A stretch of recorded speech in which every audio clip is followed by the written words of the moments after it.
हमने अपने रहन सहन के तौर तरीके खुद तैयार किए हैं, जिसे हम सभ्यता कहते हैं। सभ्यता के इन सामाजिक तौर तरीकों में पानी की एक खास जगह रही है। पानी जो हमें मिलता है नदियों, समुद्रों और झीलों से।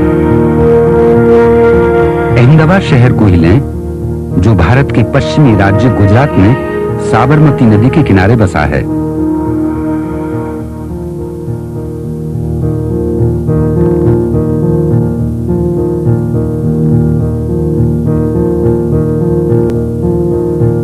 शहर के बीचों बीच टेढ़ी मेढ़ी बहती हुई साबरमती नदी, जिसके किनारे औद्योगिकरण फला फूला है। जिंदगी में रफ्तार है, रंगीनियां हैं, मगर है मुश्किलों से भरपूर। यहाँ के व्यस्त बाजारों में बनी मस्जिद और मंदिर एक दूसरे के पड़ोसी की तरह बसे हैं, और इन ऐतिहासिक इमारतों को घेरता जा रहा है दिन ब दिन बढ़ता हुआ ट्रैफिक।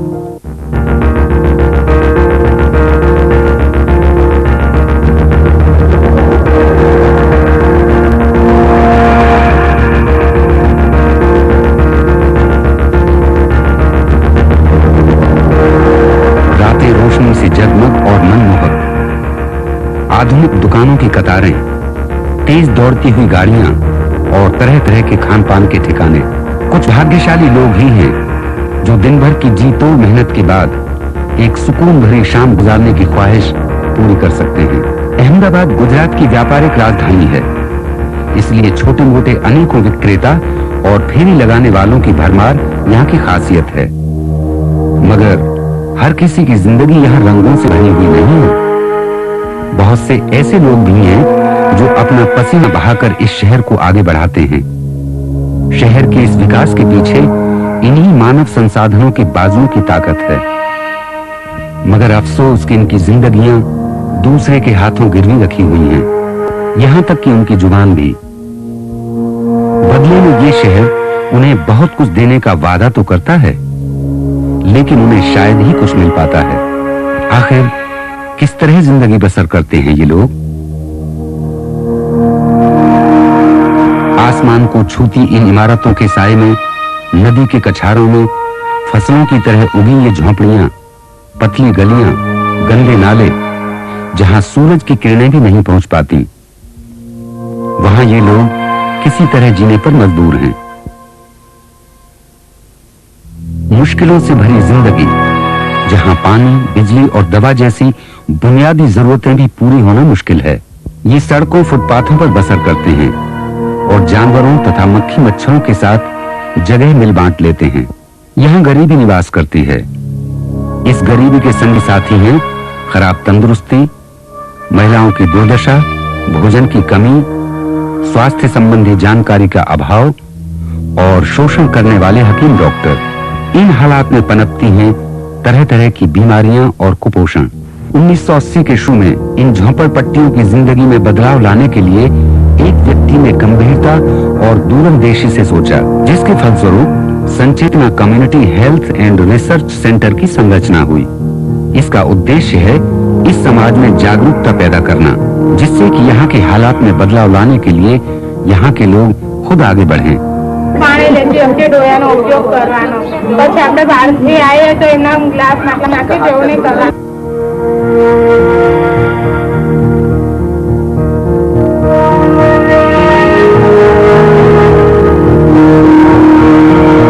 माखिया, मच्छर, सब गंदगी, पानी की व्यवस्था नहीं, सब कितनी परेशानी है।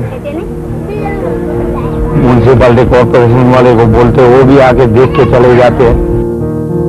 गरीबों के लिए काम करना और डॉक्टर बनना, ये मेरा बहुत बचपन का सपना था। तो बचपन में जो कुछ अनुभव हुए थे, उन अनुभवों की वजह से there were in my heart furies and sufferings. इसलिए गरीबों के लिए कुछ काम करने की एक बहुत ही चाह थी। 60 और 70 में दुनिया में जो कुछ हो रहा था, जो मुहिमें चल रही थी, जो मूवमेंट चल रही थी, उसने मेरी उस चाह को और मजबूत कर लिया। गरीब बच्चों को जब बचाने की कोशिश कर रहे थे, तब मेरे दिल में हमेशा एक सवाल उभरता था कि सही में हम बच्चों की जिंदगी बचा रहे हैं या बच्चों की मौत को हम लंबा रहे हैं। क्योंकि जिस माहौल से वो बच्चे आते थे, जिस गरीबी से वो बच्चे आते थे, उस गरीबी, उस माहौल को हम जिंदगी तो कह नहीं सकते। तो तब से दिल में ये ज्यादा और ठाने के डॉक्टर बनकर कुछ ऐसा करेंगे ताकि बच्चों की सिर्फ तंदुरुस्ती कोई हम सुधार ना सके, पर उनकी जिस माहौल में रहते उस पूरे माहौल को बदल सके, उनकी जिंदगी को बदल सके। और 1982 में Sanchetna community health and research centre की मैंने शुरुआत की। आरोग्य कार्यक्रम हमारे लिए एक दाखिल होने का दरवाजा तो था ही, पर उस दरवाजे के द्वारा लोगों के दिलों तक, उनकी जिंदगियों तक पहुंचकर उस जिंदगी को बेहतर बनाने की कोशिश करना बिल्कुल हमारे दिमाग में साफ था। मिल्लत नगर झोपड़पट्टी में ये एक विनम्र शुरुआत थी और आज संचेतना लगभग 1 लाख की आबादी वाले खोड़ियार नगर, राम रहीम नगर, अल्लाह नगर, रायखड़ तथा सांडिया वाली चाली के क्षेत्रों में कार्यरत है। झाड़ा बोला रंग तो खाड़ मिटाओ पानी करे ने बना रहे, गिलास पानी बे चमची मोरस सबटी मीठो नकवारो ने जतरी बार झाड़ा बाड़ करे ने अतरी बार खाड़ मिटाओ शरबत करे ने पीवार। स्वास्थ्य कार्यक्रमों के तहत महिलाओं और बच्चों पर खास ध्यान दिया जाता है क्योंकि वे ही रोगों के जल्दी शिकार होते हैं, लेकिन स्वास्थ्य की समस्याओं को बड़े पैमाने पर देखना होगा।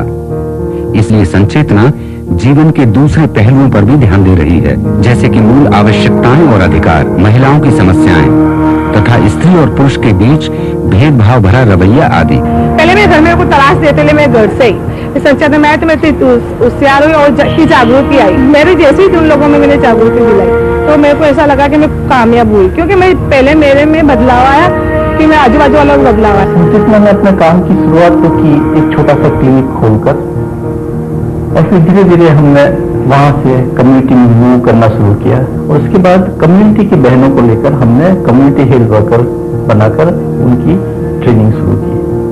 और उसके बाद वो बहनें कम्युनिटी में जाकर और बहनों से मिलकर उन्हें जो कुछ आरोग्य का शिक्षण दिया जाता था उस शिक्षण को वो उन बहनों तक पहुंचाती थी। और उनके साथ साथ ये कि अगर बहनों का या बच्चों का आरोग्य ठीक नहीं है तो उसलिए कौन से फैक्टर्स जवाबदार है, उन बातों की भी उनके साथ चर्चाएं करती थी। और उसको लेकर बहनों को संगठित किया और पानी, गटर, नल वगैरह जैसे मसले थे उसको लेकर हम लोगों ने एक मुहिम शुरू की और कॉर्पोरेशन के साथ उसकी बातचीत भी शुरू की। यहाँ तक कि स्वास्थ्य और मासिक धर्म से जुड़ी समस्याओं आदि के मामले में किशोर उम्र के बच्चों को भी जानकारी दी जा रही है। स्वास्थ्य कार्यकर्ताओं को अच्छी तरह से तालीम दी जा रही है जो समय समय पर लगातार दी जाती है।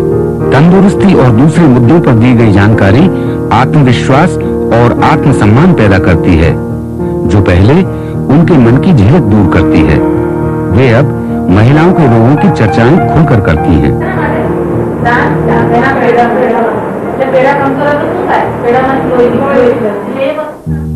कि हम लोगों ने यहाँ पर होम विजिट चालू की और घर जाके लोगों से होम विजिट की, जैसे आरोग्य की जो अंदर की जो बीमारी है, जो सफेद पानी जो बहनों पे गिरता है, वो लोग एकदम बाहर नहीं बोलते ले, हमारे होम विजिट पे आ जाने। इसके बाद उन लोगों ने अंदर की बीमारी के बारे में बताया।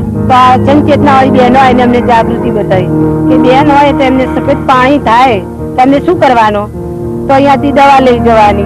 અમને કશું ખબર નહીં, તો પછી અમે અહીંયાથી સંચેતનામાંથી દવા લાવતા। અહીંયા સંચેतना આવવાથી એમને બધી માહિતી મળી છે અને છોકરાઓના રોગો વિશે બી પણ સમજાવે છે કે છોકરાઓ 4 મહિનાનો થાય ત્યારે ખોરાક આપવાનો અને આવી રીતે આપવાનું। વસ્તીમાં આવું છું કે હું બી કઈ આરોગ્ય વિશે મને પણ કઈ ખબર નહીં પડતી હતી કે આરોગ્યમાં શું થાય છે, કે અહીંયા ઘણો બધો ખોડિયાર નગરમાં 87ની સાલમાં છોકરાઓ ઘણા ઓરીમાં મરી ગયા હતા, બહેનોનો બીજો ઘણા બધા રોગ ચારો ફાટી નીકળતા હતા, ઝાડા, ઉલટી, કોલેરા આવા ઘણા બધા રોગો હતા। પણ એ રોગો હતા ત્યારે અમે માનતા હતા કે આ રોગ શું છે, અમને ખબર નહીં પડતી હતી। અમારામાં જાગૃતિ आई, ત્યાર પછી અમે વસ્તીમાં જાગૃતિ लाई। सबसे ज्यादा खुशी की बात ये है कि बदलाव की ये शुरुआत इन क्षेत्रों में अब देखी जा सकती है। लोग अपने अधिकारों और समस्याओं को समझने लगे हैं और वे इस परिवर्तन के लिए तैयार हैं। स्त्री समानता की बात की और स्त्रियों के पे अत्याचार होते थे वो हमने अटकाए और संचेतना को साथ रख के हम बहुत अच्छे खोड़ियार नगर में काम किए। महिलाओं की स्वास्थ्य संबंधी तकलीफें अब शर्म या झिझक की बात नहीं रही। मर्द भी अब महिला स्वास्थ्य कार्यकर्ताओं के साथ इन समस्याओं पर बातचीत करते हैं और जागरूक महिलाएं खुद फैसले लेने लगी हैं। પહેલા સંચેતનામાં આવ્યા પહેલા મને ખબર નથી કે પુરુષનું ઓપરેશન થાય છે ને ખાલી એને ખબર હતી કે બહેનોમાં થાય છે બાળકનું ઓપરેશન નિરોધન માલયન કેવી રીતે લેવાની તો સંચેતનામાં આવ્યા પછી એની ખબર પડી મને। कठोर परिश्रम और उससे सीखे हुए सबक, ये सब अच्छी तरह डॉक्यूमेंट किए गए हैं जिससे कि भविष्य में इनका उपयोग हो सके। यहाँ के लोगों की जिंदगी में अब बदलाव आने शुरू हो गए हैं। उनके चेहरों पर मुस्कान और आंखों में नए आत्मविश्वास की चमक साफ देखी जा सकती है। जब ये अच्छा दिन आते यूँ बातें बोलते गरीब लोगों की सेवा करते यूँ कहते यूँ तो जब भी मैं इस संचेतना में काम करने के लिए चाहती हूँ और गरीबों की सेवा करने के लिए। संचेतना ने अब सरकारी नीतियों को लेकर हिमायत यानी एडवोकेसी करना शुरू किया है ताकि सरकारी नीतियां गरीबों के हक में बने। हालांकि ये एक शुरुआत है, अभी बहुत कुछ करना बाकी है। और भी मुद्दे हैं जिन पर ध्यान देना है, ज्यादा से ज्यादा समस्याओं को सुलझाना है। अभी भी बहुत से बदलाव लाने बाकी हैं। ये तो सिर्फ सपनों के साकार होने की शुरुआत है।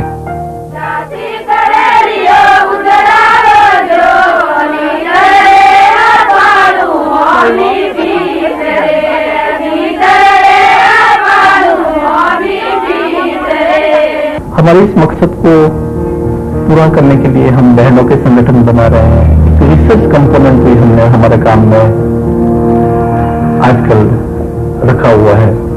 एक मसला जो हमारे सामने आया है वो है घरेलू हिंसा की बहनों की तंदुरुस्ती पर जो असर पड़ती है, वो एक बहुत बड़ा मसला है और उस पर हम रिसर्च कर रहे हैं ताकि उसमें से जो कुछ निकल कर आए उसको लेकर हम बहनों तक जाए, आदमियों तक जाए और लार्ज लेवल पर डॉक्टरों तक भी पहुंच सके और उन्हें बता सके घरेलू हिंसा जो है वो एक बहुत ही बड़ा मसला है और उसकी बहनों की तंदुरुस्ती पर बहुत ही असर होता है। तो ये रिसर्च है और इसको लेकर हम ये चाहते हैं कि डोमेस्टिक वायलेंस या घरेलू हिंसा जो है वो एक तरह से पब्लिक हेल्थ इश्यू भी बन सके and that in a way will be added to all that we have been doing so far. बहती हुई नदी की तरह संचेतना ने इन लोगों की जिंदगी को छुआ है, एक ताकत दी है ताकि ये अपनी नाव खुद बना सकें उस पार जाने के लिए। और संचेतना हमेशा उन्हें आगे बढ़ने की प्रेरणा देती रहेगी।